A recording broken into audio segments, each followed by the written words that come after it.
An African president has now revealed himself openly and without question as a French puppet for the entire world to see. And while much of Africa's focus is on the new military coup unfolding in Guinea Bissau, a separate Western-backed coup has quietly reached completion in the background. It's happened right now, even while this new crisis in Guinea Bissau plays out. In this video, we will expose exactly who this puppet is, how we know he is backed by the French, and why this moment should force all of us to pay attention to these military coups across the continent. If you care about uncovering who is pulling the strings and manipulating Africa from the shadows, then this video is for you.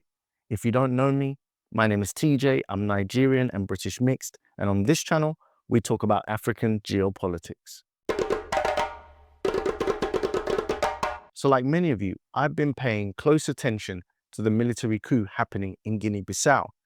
I've been searching online for details, trying to understand who might be behind it and what direction the country might be heading in.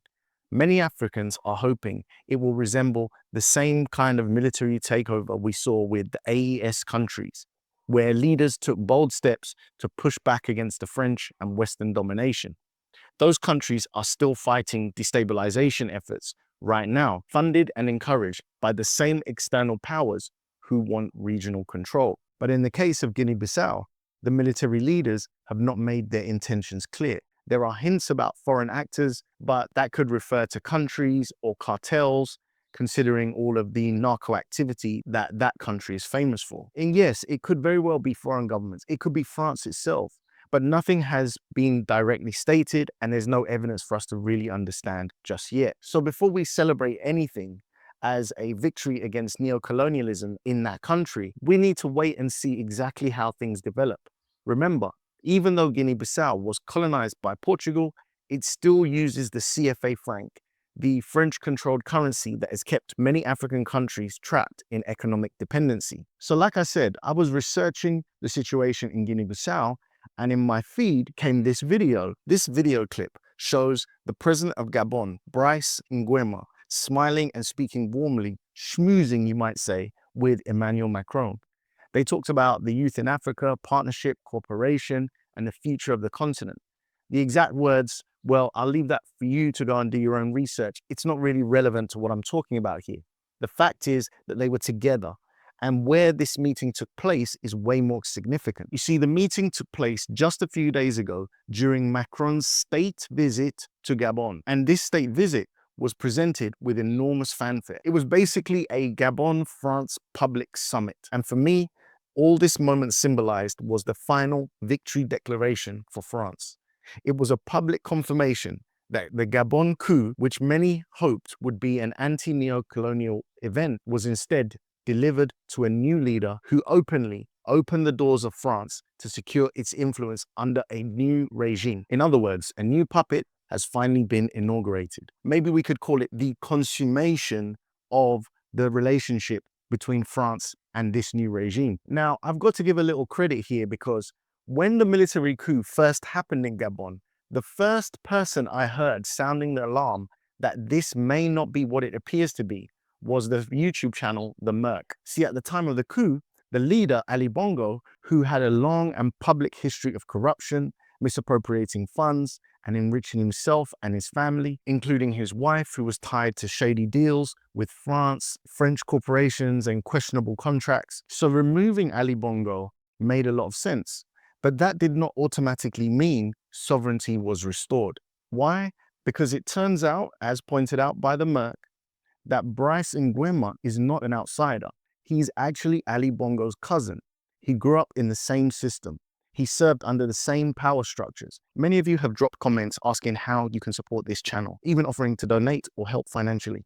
Until recently, I had no way to make this possible. But now through my Substack, it's never been easier for you to lend me some support. There's a free tier where you'll get 1 email per week, and for just $5 a month, about the price of a nice coffee, you'll receive a daily written update from all of my content, everything I produce. I'll be engaging with those of you who join, asking your thoughts on how to serve you and the continent better. Sometimes my videos do get demonetized, and there's also a small chance, as we saw with the platform Africa stream, that a channel like this could be deplatformed. Even if the worst happens, we can regroup, rebuild, and keep pushing forward. We don't want any third party controlling this message, so with email backing us up, we can communicate directly. Thank you in advance for signing up. I look forward to connecting with you, not just on YouTube, but via email as well. Nguema cleverly positioned himself as a leader who could fight this corruption.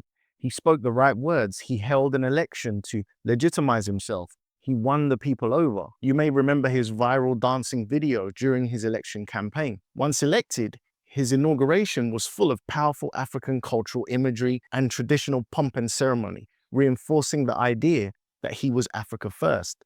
But then came the warning signs. The 90+% election victory was simply not believable. The invitation to the White House raised questions when he returned wearing a MAGA hat, like some kind of victory parade.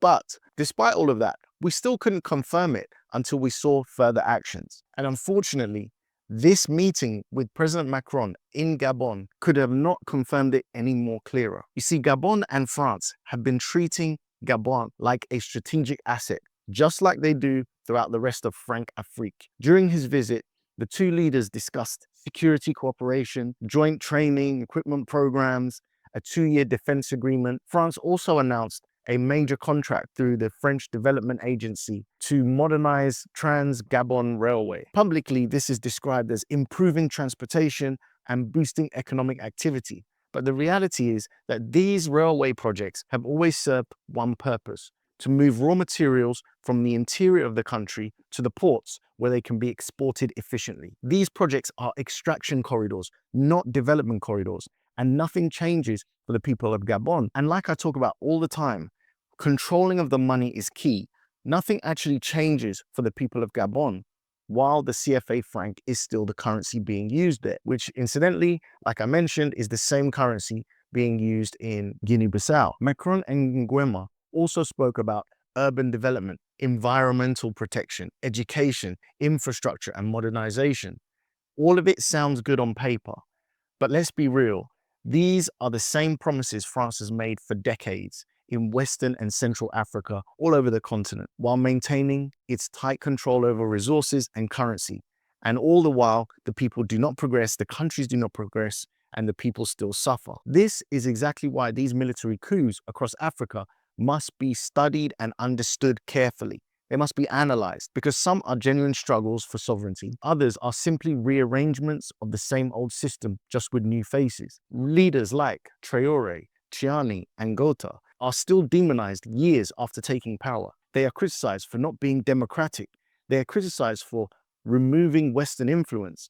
They are attacked in global media and targeted, like what we saw in the viral moment with Michael Langley as he was addressing the concerns that America could have in that region. Meanwhile, we never see that kind of criticism directed at the Gabon leadership, the coups that favor the West, because he has returned to the fold. He has accepted the rules of the global system that favors Western interests. Some leaders are punished when they resist neocolonialism, while others are celebrated because they submit to it. And it doesn't matter whether they came to power through a military coup or not. So never let that be the reason why a president in Africa is dismissed. We need to look at the relationships and the incentives of that leadership structure. This moment in Gabon reminds us that Africa's struggle is far from over. Even multiple decades after the end of direct colonial rule, the continent is still fighting the same battle. Whether it's in Sudan, Central Africa, East Africa, West Africa, or South Africa, the same extractive systems continue to operate through one system or another. And most of the time, it leads back to the West and America. Our responsibility is to name these patterns for what they are. Expose the leaders who choose to serve foreign interests instead of the people of Africa. The only way the continent will ever be truly free is by understanding how these external powers adapt, how they reposition themselves, and how they use diplomacy, currency, partnerships, and all as tools of control. And that is why this moment in Gabon matters so much. It is a warning, it is a lesson, and it is a reminder. Africa's liberation will require vigilance, clarity, and we can't just jump to the conclusion that because it might look like something we want, that it is something we want. I would love to know what you guys think about this. Have you been following this story? Please give me your thoughts in the comments section. But if you have nothing to say, would it be too much if I asked you to write the words, expose foreign control in Africa? It just lets me know that you watched the video to the end, you like the channel, you like what I'm doing, and you want me to continue. Thank you so much for watching today, and I'll catch you in the next one. Peace.